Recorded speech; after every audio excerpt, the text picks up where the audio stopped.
Di sini saya akan menjelaskan anggaran biaya overhead pabrik. Apa itu anggaran biaya overhead pabrik? Anggaran biaya overhead pabrik adalah perencanaan yang terperinci mengenai biaya tidak langsung yang dikeluarkan sehubungan dengan proses produksi selama periode yang akan datang, meliputi jenis biaya, waktu, serta tempat atau departemen biaya itu terjadi. Jadi, contoh anggaran biaya overhead pabrik. Selanjutnya, tujuan penyusunan anggaran BOP. Pada tujuan umumnya sebagai alat pedoman kerja, pengkoordinasian kerja, serta penguasaan kerja bagi manajemen dalam menjalankan kegiatan perusahaan. Sedangkan tujuan khususnya yaitu mengetahui efisiensi penggunaan biaya, menentukan harga pokok produk, mengetahui pengalokasian BOP sesuai departemen di mana biaya dibebankan, dan sebagai alat penguasaan BOP. Terima kasih, selanjutnya akan dilanjutkan oleh rekan saya. Terima kasih atas kesempatannya. Perkenalkan, nama saya Makfira, NIM 597. Nah, di sini saya akan presentasi tentang perincian jenis anggaran BOP. Yang pertama adalah jenis biaya yang dihasilkan. Ada beberapa contoh, yaitu biaya bahan mentah tidak langsung. Yang kedua adalah biaya tenaga kerja tidak langsung. Yang ketiga adalah biaya reparasi dan pemeliharaan. Yang keempat adalah biaya yang timbul sebagai akibat penilaian terhadap aktiva tetap. Yang kelima adalah biaya yang timbul sebagai akibat berlalunya waktu. Yang keenam adalah biaya overhead pabrik lain yang secara langsung memerlukan pengeluaran uang tunai.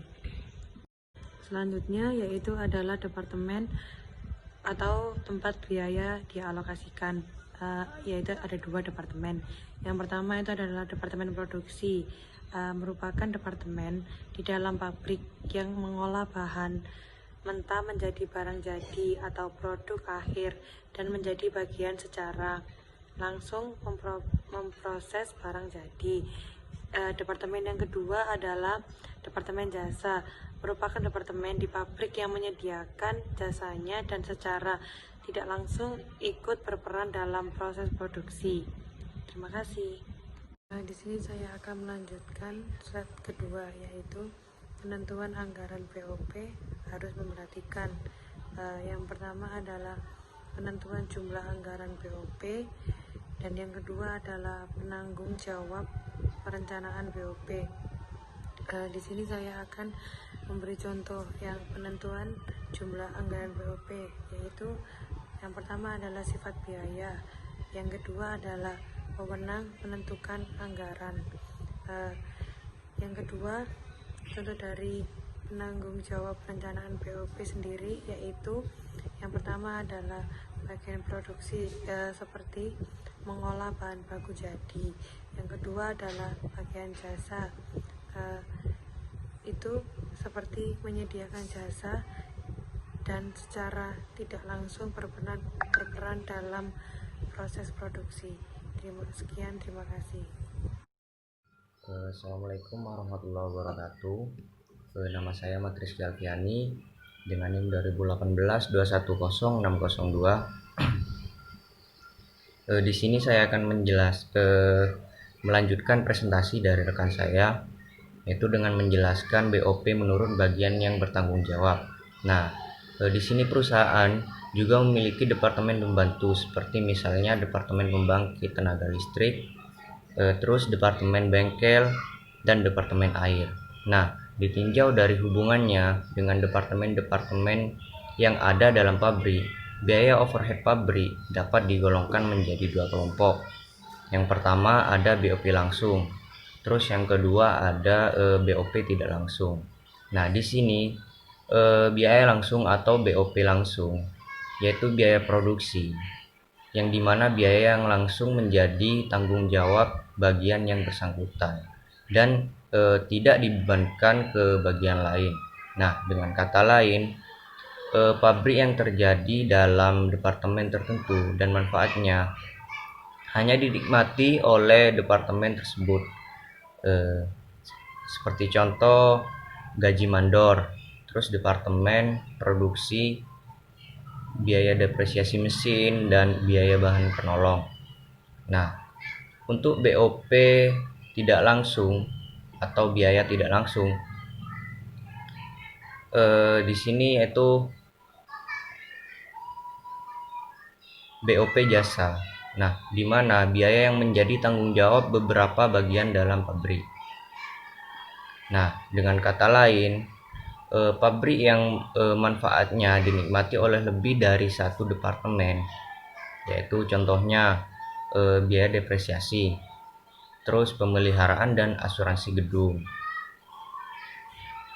Nah, untuk selanjutnya alokasi biaya bagian jasa dengan menggunakan pendekatan clean cost, konsep direct department cost, dan responsibility accounting.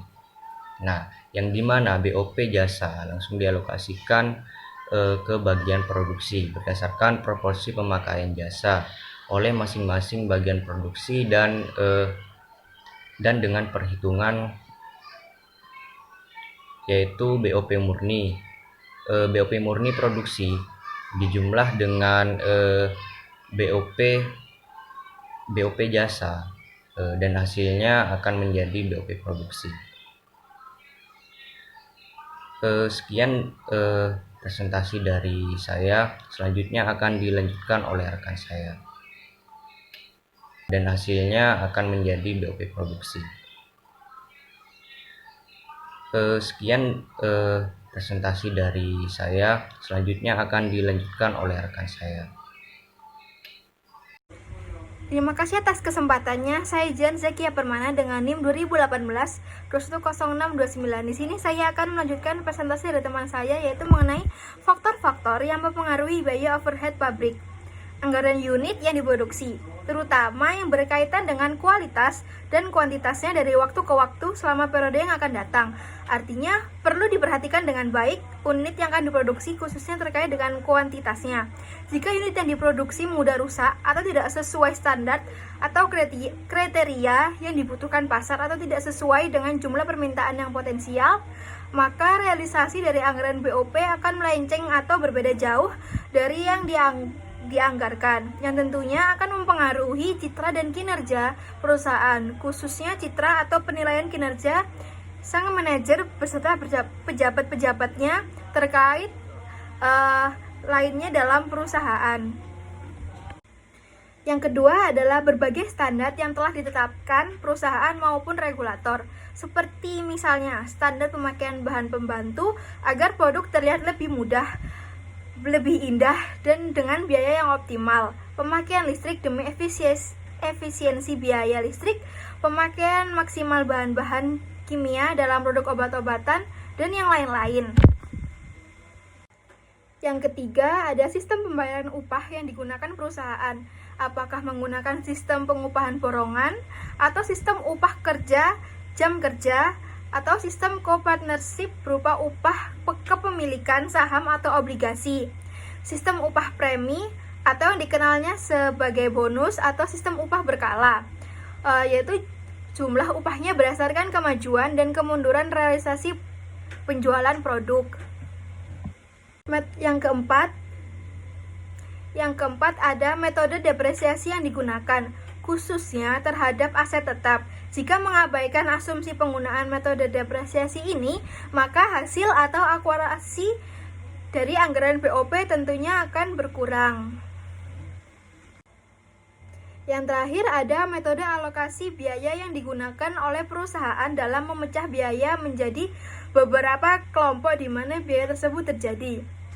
Metode alokasi biaya ini dimaksudkan untuk menentukan dan memperoleh biaya overhead pabrik dari masing-masing departemen atau bagian sesuai dengan porsi biaya yang terjadi di masing-masing departemen tersebut. Misalnya, untuk memproduksi sabun mandi, terdapat beberapa departemen yang berperan seperti Departemen Research dan Development, serta Departemen Pengepakan. Selanjutnya ada bentuk persamaan untuk alokasi BOP.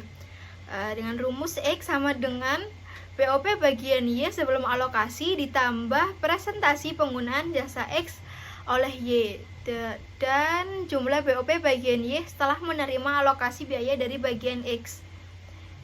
Y sama dengan BOP bagian Y sebelum alokasi ditambah presentasi penggunaan jasa X oleh Y dan jumlah BOP bagian X setelah menerima alokasi biaya dari bagian Y.